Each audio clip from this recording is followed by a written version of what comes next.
Bueno, muchachos, la parte más importante del semestre y con la que vamos a concluir completamente el semestre es tumores malignos de cabeza y cuello. Hito 4 es esto y solo vamos a ver un poquito de tumores malignos de tiroides en hito 5 y concluimos el semestre. Todo lo que vamos a ver de ahora hasta la conclusión de estas enfermedades, vamos a estudiarlas paso por paso y va a ser motivo de su examen del hito 4.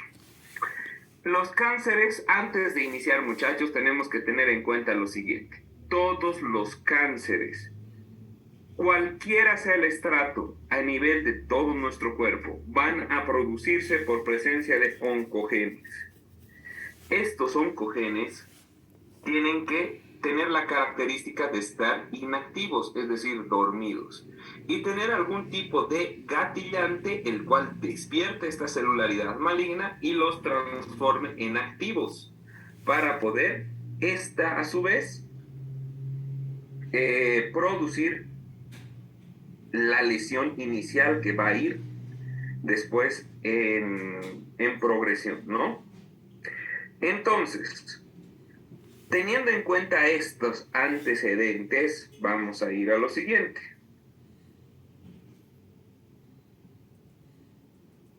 Perdón, un minutito que me están escribiendo sus propios compañeros. Ya, vamos a tener antecedentes. Y vamos a ver, excluyendo el cáncer de tiroides y piel, comprenden alrededor del 5% de todos los cánceres en Estados Unidos y en Norteamérica y en México, ¿no? Por suerte su incidencia no es tan alta, pero dicen que de cada 15,000 pacientes que tengan sintomatología en cabeza y cuello, 40% de la cavidad oral son las afectaciones malignas, 25% de la laringe, 15% de la orofaringe, 7% de las glándulas salivales y otros sitios 13%. Entonces, para poder identificar, muchachos, cuáles son los gatillantes, es decir, las causas que van a hacer que esta celularidad dormida despierte son las siguientes. Inflamatorias, esta se va a subdividir en dos grupos, agudas y crónicas, malformaciones genéticas y ya la presencia de otros tumores.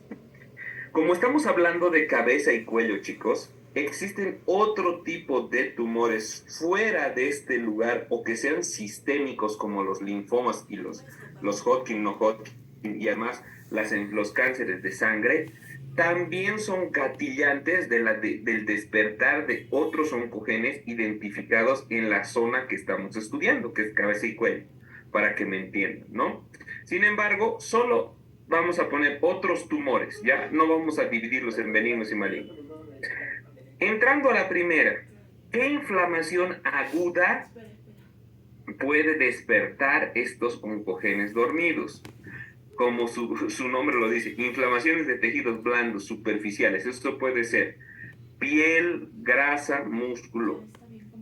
La angina de Ludwig, que es completamente inflamatorio, que son de las glándulas salivales. La de Ludwig también, esta angina se va a inflamar y puede despertar.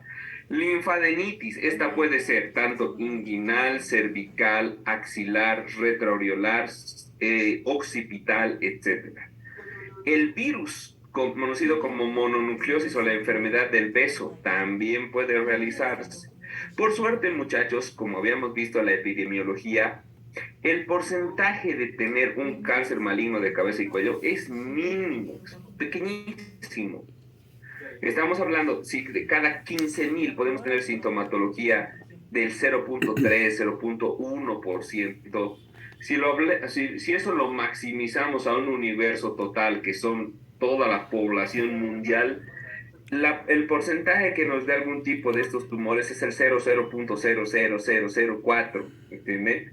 Entonces es muy, muy raro. Es por eso que también la universidad se encuentra entre la espada y la pared en las prácticas de lo que es cirugía de cabeza y cuello, porque las tumoraciones, tanto benignas como malignas, son muy raras de encontrar.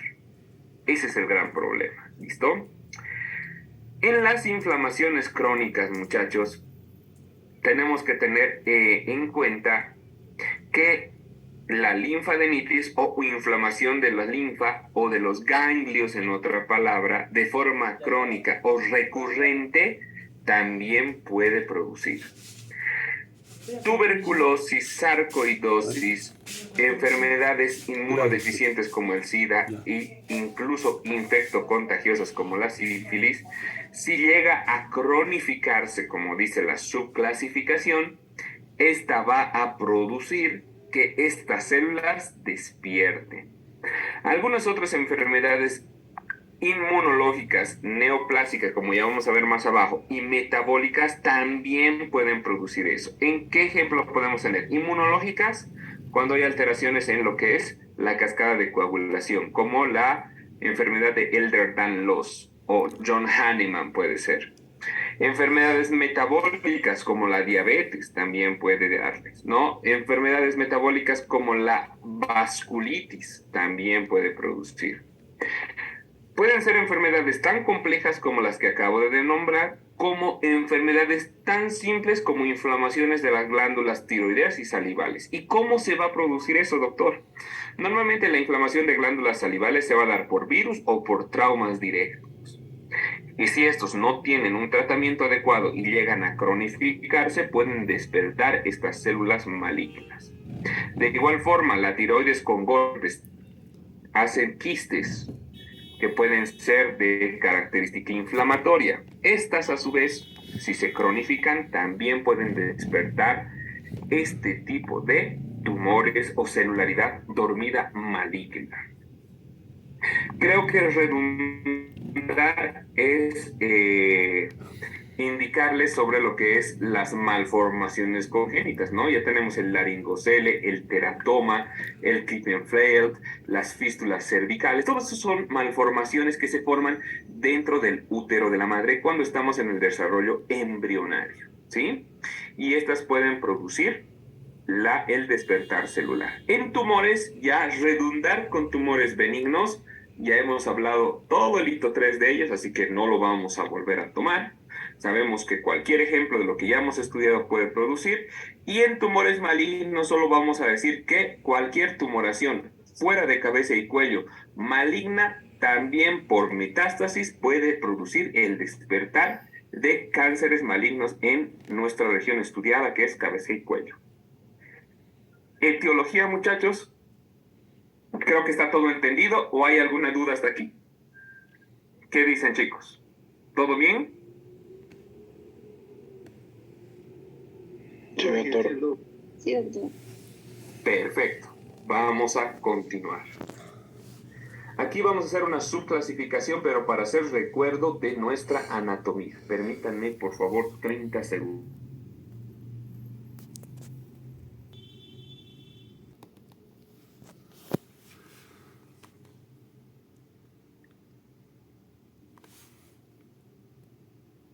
Vamos a hacer un recuento anatómico, ¿sí? ¿Qué lugares vamos a estudiar ahora conociendo los tumores malignos?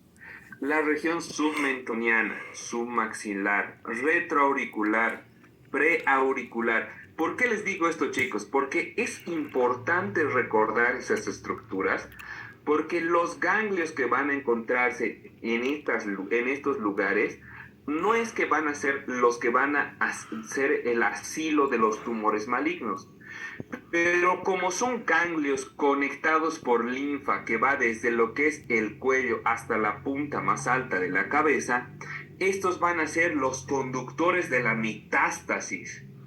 Entonces, cuando son submentonianos, sabemos que las glándulas del piso de la boca, labios, incluso las encías, van a ser conductores de la metástasis tumoral.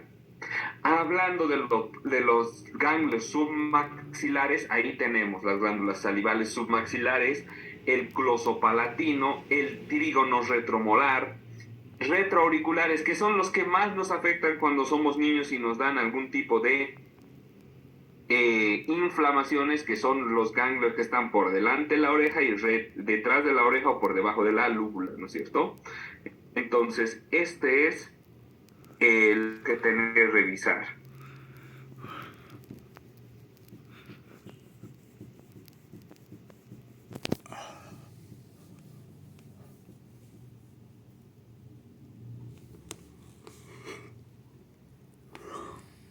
Ya, entonces muchachos, de la misma forma vamos a ir al triángulo posterior, al triángulo medio, al triángulo inferior, que sabemos que está ahí el triángulo yugular, el triángulo carotidio y todo lo que hemos visto en anatomía. Entonces, ¿qué es lo que vamos a realizar? Hacer un recuento de todo lo que ya hemos visto anatómico, tanto benigno como maligno, y esto nos va a servir para poder identificar cuál de estas patologías va a producir o no metástasis. ¿Y cómo lo vamos a hacer, muchachos? ¿Por qué está este cuadrito loco en nuestra presentación? Sencillamente porque los tumores malignos de la mayoría de nuestro cuerpo se representan por una clasificación que se va a resumir en las siguientes siglas, que es la T, la N y la M. ¿Alguno de ustedes, chicos, por un punto en su examen, me puede decir qué significa la clasificación TNM? 10 segundos. Si nadie me contesta, pierden el punto. 9, 8. Doctor, Hola, Coraima, ¿cómo estás? ¿Vas a responderme la pregunta? sí, sería tamaño, nódulo y metástasis. Excelente. Coraima, tienes tu punto de él. Me obtienes un punto, me escribes al WhatsApp. Sabe que todos los que ganan el punto tienen un punto, o sea, un punto real, no promediado en su examen. Entonces, ¿cómo lo vamos a clasificar, Coraima? Como tamaño, nódulo y metástasis. Es por eso que estoy dando este cuadro, porque con esto vamos a identificar el nódulo, la parte N de esta clasificación. Y normalmente el nódulo son los ganglios, y por eso ahí está esta tabla. Hasta aquí, chicos, ¿he entendido completamente la introducción de tumores malignos? Sí. Sí, doctor. Gracias, vale. Vamos a continuar entonces. Ahí vámonos ya a lo que nos gusta, que son las estructuras desde la parte más externa hasta la parte interna, concluyendo en la parte inferior o piso, que es la tiroides. Empezamos con cáncer de la cavidad nasal y senos paranasales, que son sus primos hermanos laterales. Empezamos con la epidemiología, muchachos. Son patologías, como ya les había dicho, sumamente raras de encontrar. Gracias a Dios, son de 0.2 a 0.8%. Y por dentro de la nariz en vías respiratorias pueden ser el 3%. Pero el 3% de dentro de todos los tumores malignos se subclasifica en cabeza y cuello. Esta a su vez se subclasifica en nariz y senos paranasales, y de todo ese universo es el 3%. Aún así estamos hablando de niveles ínfimos, ¿no? Que el 3% se transformaría en el 0.0003. Entonces es rarísimo de encontrar. Dentro de este 0.2 o 0.3 o 3% respiratorio, vamos a clasificar, imagínense, de estos vamos a subclasificar de acuerdo a su localización. De este 0.2%, el 60% del 0.2% puede despertar a nivel del antro maxilar. En la cavidad nasal de este 0.3% el 20%, en el etmoides el 10%, y en los senos esfenoidales frontales y el resto, lo que quede. Es más, sería menos del 10%, ¿verdad? O llegaría como máximo a un 10% para sumando 10 más 20 más 10 más 60 igual al 100%. Pero si ustedes ven ahorita y dicen el 60% de antro maxilar, Dios mío, esto es sumamente grave. No, sabemos que el 0.2% es de lo que es nuestro universo total, y esto el 60%, estamos hablando del 0.03, digamos, algo así, que es sumamente raro de encontrar. Cuando los senos maxilares están afectados, vamos a ver que, como vemos en la imagen en el borde inferior izquierdo, el espacio que va a haber en estas cavidades anatómicas es muy limitado. Entonces, el tumor maligno, si tiene nacimiento en estas estructuras, no va a atender una tendencia tumoral grande, a diferencia de los benignos. Como les había dicho, los benignos son los que más van a desarrollarse en tamaño, pero los malignos tanto como en fosas nasales como en maxilares, la clave no es el tamaño, sino es la metástasis, es decir, hasta dónde va a poder infiltrarse por vía linfática, por vía nodular o por vía estructural o por contigüidad a las diferentes estructuras. En los tumores malignos, a diferencia de los benignos, vuelvo a recalcar, el tamaño no es el importante. Pueden ser incluso una tumoración de 5 milímetros, pero ha dado metástasis hasta el pulmón. Entonces, eso es lo que tenemos que identificar, muchachos, la afectación a distancia. Y a eso le llamamos metástasis. Vámonos a los factores de riesgo, que es lo más importante, chicos. Entre los factores de riesgo vamos a tener lo siguiente, agentes ambientales. Dentro de los agentes ambientales lo vamos a subdividir en dos grandes grupos, en causas ocupacionales y no ocupacionales. ¿Por qué les pongo así bien identificado, chicos? Porque estas son las causas externas, es decir, por trabajo en ambientes diferenciados que van a despertar esta celularidad. Entonces, en los ocupacionales o de trabajo tenemos a los trabajadores del níquel, a los que trabajan en la fábrica textil de ropa y o mueblería, los mineros que trabajan en cromo, muchachos. El gas mostaza sirve para los que tienen gran cantidad de tierras donde siembran y el gas mostaza se utiliza como químicos para poder hacer la desinfección de las tierras para matar a los bichitos que viven allá. El alcohol isopropílico son los que van a trabajar en lo que es la parte de bioquímica y farmacia y además de los alcoholes etílicos, que son derivados nada más, y el radio, que son los que van a trabajar en lo que es la imagenología o rayos X. Entonces, todas estas sustancias en gran cantidad o tiempo prolongado en constante movimiento con un paciente que presente los oncogenes dormidos de cabeza y cuello, específicamente de cavidad nasal y senos paranasales, estos agentes pueden producir el despertar celular. Y ahora vamos a ver que los cuales son no ocupacionales o que no tienen que ver con la profesión o trabajo del individuo. Ahí tenemos el polvo de madera. Ustedes saben que nosotros podemos estar solamente con una oficina cerca de un aserradero y vamos a estar inhalando polvo de madera todo el tiempo. O incluso pacientes que trabajan normalmente en oficinas cerradas donde no hay buen aseo y las ventanas están abiertas, podemos tener a largo plazo el acúmulo de polvo de madera en las fosas nasales y despertar. Y las otras son, muchachos, medicamentosas como la aflatoxina y el torotrast, ¿no? Que son medicamentos que ya se han dejado de utilizar por este tipo de patologías identificadas como causa del despertar oncogénico. Hasta aquí, chicos, totalmente entendido, ¿verdad? ¿O hay alguna pregunta? Hablen ahora o callen para siempre, chicos.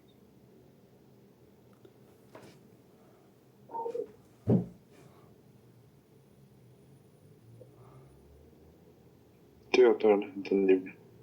Gracias, Gaspier. Por cierto, Gaspier, buen examen tuviste. No estuvo nada mal. Sigue así. Vamos a seguir bueno, estas solamente son las imágenes que ya les he mostrado. Estas son las imágenes que tenemos que cuidarnos.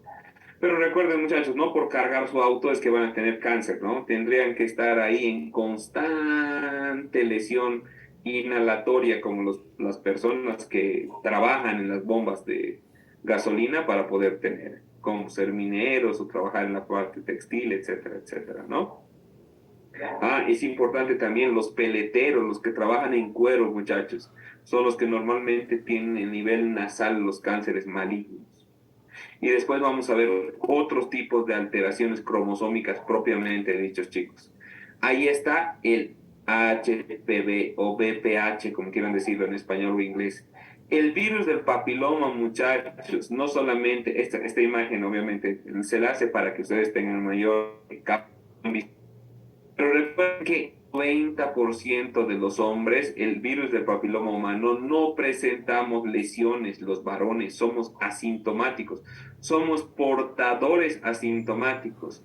Al contrario, las verrugas las presentan en cuello de cervix las mujeres.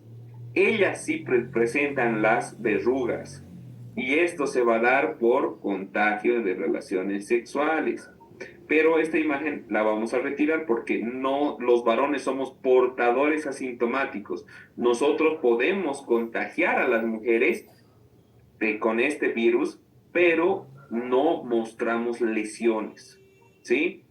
Nuestro gran amigo, ustedes ya sabían, ¿no? Desde tumores benignos, el P53 es otra de las causas gatillantes. Y el gen FCE, ¿sí? El factor celular E es el que vamos a tener importante para que esto se active. Ya vamos a ir a la parte de nasal propiamente dicho, chicos. ¿Qué es otras alteraciones que pueden despertar este oncogen? La sinusitis crónica. Es por eso, muchachos, que si es que tenemos familiares con este tipo de patología, es mejor llevar al otorrino y que le haga un buen trabajo, porque la mayoría de ustedes o de la gente cree que con un lavado nasal o sinusoidal el paciente está curado de la sinusitis crónica, cuando no es así. El paciente curado de sinusitis es el que él tiene 3 cultivos o más negativos después de un tratamiento y que no presente sintomatología respiratoria o dolorosa a nivel cefálico. A eso se denomina la curación de la sinusitis crónica.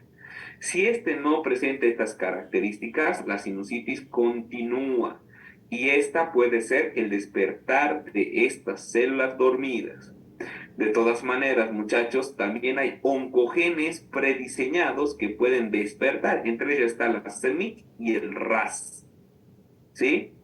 Ahora, otra, lastimosamente, esto sí no podemos hacer nada, muchachos. Si nosotros tenemos las cadenas celulares prolongadas en los cromosomas 9, 11 y 13, pues lamentablemente tenemos tendencia a tener este tipo de cánceres. Les voy a dar un ejemplo para que ustedes puedan entender mejor este tipo de tendencia genética. Cuando estábamos en el COVID en su máxima expresión en la primera y segunda oleada, ustedes recordarán que nos indicaban, perdón muchachos, un minutito.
Bueno, chicos, como les comentaba, bueno, en la época más alta de COVID, cuando estábamos en la primera y segunda oleada, no sé si han escuchado que todas las personas que eran ARH positivo tenían mayor tendencia a contraer este virus.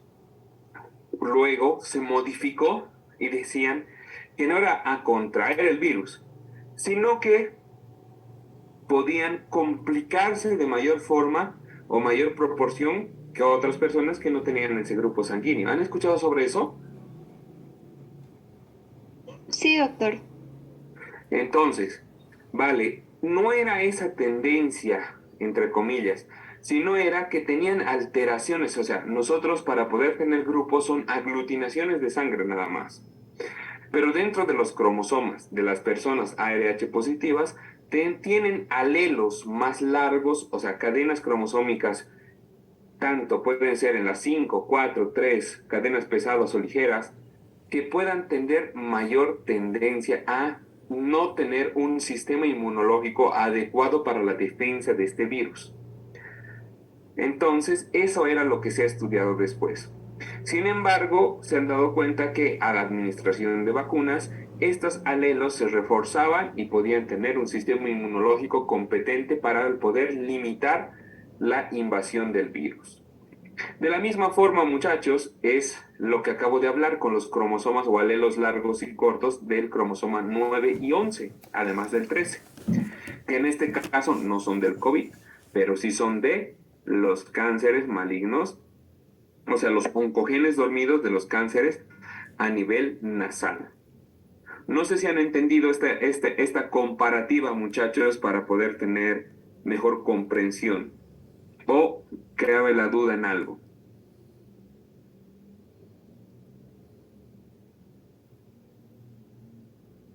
¿Todo entendido? Creo que sí. Bueno, vámonos a la histopatología, muchachos. ¿Qué quiere decir? ¿Qué estirpe vamos a tener presente en este tipo de cánceres? El 5 al 15% en los senos paranasales vamos a tener el carcinoma adenoquístico. Y el resto vamos a tener el carcinoma mucoepidermoide. ¿Por qué? Porque tenemos gran cantidad de moco y estirpe celular epitelial dentro de lo que es la cavidad paranasal. Y en la nasal propiamente dicho, el 80% vamos a tener adenocarcinomas, ¿sí? Dentro de los carcinomas, el más común a nivel de todo lo que es senos paranasales, frontales, esfenoidales, nasales y alares, vamos a tener, y esto es pregunta de examen, ¿cuál es el carcinoma de senos paranasales y nasales propiamente dicho más comunes en el hombre? Y la respuesta es de células escamosas, de 70-80%. Pregunta de examen, muchachos. Así que a tomar en cuenta este slide. Vámonos a el resto, muchachos. Como les he dicho, menos frecuentes, 8%, osteosarcomas, linfomas 4%, otros tumores odontológicos, que es el resto que va a llegar al 0.5% a 1 como máximo. Y por último tenemos el melanoma, que va a ser los tumores de piel, que van a llegar a un 3%. Bueno, ya hemos conocido a este tipo de tumores nasales y senos paranasales. Ahora vamos a ver cuáles son las manifestaciones clínicas que nos van a presentar. Bueno, estas manifestaciones son importantes, muchachos. Sin embargo, ¿cuándo dan los tumores malignos manifestaciones? Cuando ya están crónicos o tan prolongados. ¿Qué es lo que vamos a encontrar? Obstrucciones nasales, unilaterales o bilaterales. Sangrados a repetición, úlceras locales y cambio a voz nasal. Van a empezar a hablar como la popis, así tal cual. Entonces, esos pacientes son los que tienen que ir rápidamente a un cirujano de cabeza y cuello o tomar muestras para poder identificar este tipo de tumores. Pero para que estos pacientes lleguen a tener esta sintomatología, quiere decir que el tumor ya ha avanzado bastante y no nos sorprendería encontrarnos con una metástasis a distancia. Ahí lo vamos a ver. Miren, muchachos, los síntomas iniciales, entre comillas, son las obstrucciones nasales, rinorrea, descarga posterior, halitosis y epistaxis, sí o no. Pero estos, entre comillas, iniciales ya tienen que mostrar, porque hemos dicho que estos tumores no son de tamaño grande, entonces no dan mucha sintomatología. Cuando dan sintomatología quiere decir que ya hemos tenido una etapa avanzada. Para concluir ya en etapa crónica vamos a tener sinusitis. Pues muchachos, ahí está la respuesta a todo lo que estamos redundando. El 90% de estos tumores malignos se las descubre en etapas ya avanzadas, cuando ya hay metástasis, cuando ya hay que hacer quimioterapia y ni siquiera podemos llegar a la resección quirúrgica. Otra vez esta estrellita mágica, muchachos, en etapa avanzada, ¿qué vamos a tener? Protrusión hacia la cavidad oral, obstrucciones nasales, síntomas oculares, muchachos, van a tener mucho dolor retroocular los pacientes, incluso con edema facial del 71%. Esto ya es en pacientes muy avanzados, ¿no? Cualquier cuadro sinusal de duración de 2 o más semanas debe ser controlado por un cirujano de cabeza y cuello, perdón, o un otorrino para descartar una patología tumoral. ¿Listo? Ya cuando estos llegan a niveles altos de cronicidad, ya vamos a tener sintomatología neurológica, ¿no, muchachos? Eso es normal. Antes de entrar al diagnóstico, muchachos, si recuerdan cómo eran los tumores benignos, que eran sumamente rápidos, que hemos visto cosas sumamente sencillas, ahora están viendo que solamente en cavidad nasal y senos paranasales, miren todo lo que ya hemos abarcado. Ya estamos casi hablando, miren, van a ser 45 minutos de solamente senos paranasales y nariz. Imagínense cuando entremos a nasofaringe, hipofaringe, tiroides, etcétera, etcétera. Miren, muchachos, en diagnóstico, ¿cómo determinar el, si tenemos o no tenemos un paciente con este tipo de tumores? Evidentemente, si un paciente te llega en características como el señor del borde inferior derecho, bueno, no hay que ser ningún gurú de la medicina para identificar un tumor maligno, ¿no? Pero hay etapas, muchachos, donde no hay alteraciones anatómicas externas. Entonces tenemos que indagar y va a ser un paciente que tenemos que verlo 1, 2 o 3 o 4 veces, descartando patologías para poder llegar al diagnóstico adecuado.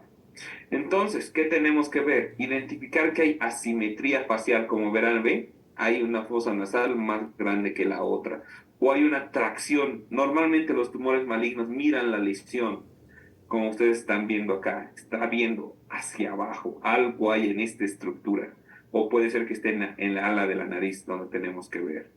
Tuvo una proptosis, alteraciones o parálisis faciales, hipotesia facial, que no sentimos a la parte del cachete o de la nariz, y lesiones vistas a nivel de la inspección. Como ustedes verán, muchachos, y como ya estamos redundando con todo lo que hemos visto en el hito 3, el diagnóstico gold estándar es la biopsia, pregunta de examen, diagnóstico gold estándar de los tumores de cabeza y cuello, tanto benignos como malignos, biopsia, que es la única que nos va a dar nombre y apellido de la tumoración. Para lo que es el estudio de gabinete, muchachos, lo que tenemos que ver es lo siguiente. Los exámenes son mucho más complejos. Recuerden que no es como los otros estudios o tumores malignos. Tenemos que hacer, primero, por lo que es lo que estamos estudiando ahora, son estructuras superficiales, tenemos que ver una resonancia magnética. Lo primero que pedimos es una resonancia magnética. La resonancia magnética se diferencia de una tomografía axial, tomografía axial computarizada, porque la resonancia magnética ve partes blandas. En cambio, la tomografía axial computarizada va a ver lesiones ya internas, orgánicas, dentro de nuestro organismo. Pero lo superficial o partes blandas de la resonancia magnética. ¿Y por qué siempre va acompañado de una angiografía? Para ver metástasis o que haya lesiones que hayan migrado por parte vascular, es decir, vial venoso, linfático o nodular. Y es así como hacen las metástasis, muchachos. ¿Cómo lo vamos a ver imágenes? Aquí tienen, miren, esta es la resonancia magnética. Miren la diferencia de lo que es una TAC La resonancia magnética muestra partes blandas, desde la parte ósea, cachetes, grasa, músculo, etcétera. Miren, aquí estamos viendo el tabique, estamos viendo lo que es la piel, estamos viendo la pequeña grasa, incluso los músculos faciales que son mínimos, los cuales no se pueden ver en una tomografía.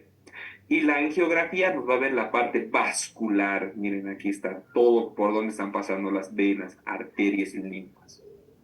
Entonces, estas tres es el trío oriental de los tumores malignos, para que no se olvide. Importante, muchachos, pregunta de examen asegurada. ¿Cuáles son los patrones de diseminación en los tumores nasofaringeos y de senos paranasales? Son tres, doctor: local, regional y distal. Si me ponen local, regional y distal, ya tienen su punto. En los locales, muchachos, es una invasión directa. ¿Por qué es local? Es decir, por contigüidad, porque estaba al lado del tumor, ha infectado. Regional quiere decir que he empezado en la nariz, ha tomado toda la nariz, ha tomado toda una región y está expandiendo a los senos paranasales. Y distal, como su nombre lo dice, es metastásico, que va a ir hacia fuera del inicio de la lesión. ¿Y dónde va a afectar? Pulmón y hueso. Hasta aquí, chicos. ¿Entendido? Por favor, o hay alguna duda, por favor, respondan. Tus clases, oye. No. Todo bien, ¿verdad? Ninguna pregunta. Continuamos entonces. Esto es lo que no teníamos en tumores benignos.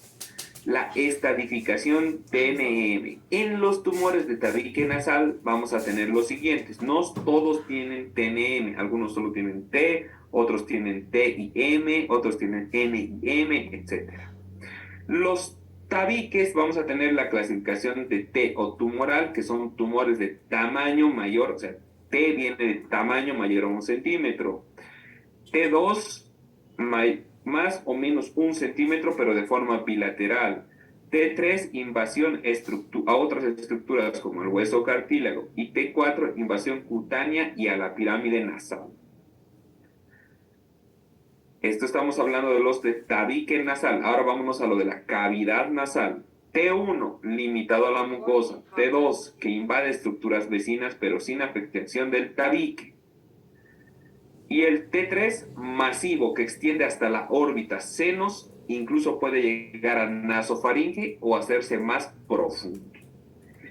Muchachos, para concluir esta parte y el inicio de lo que son tumores malignos y en la conclusión de nuestra clase de hoy, vamos a ver lo que es el tratamiento de estos tumores.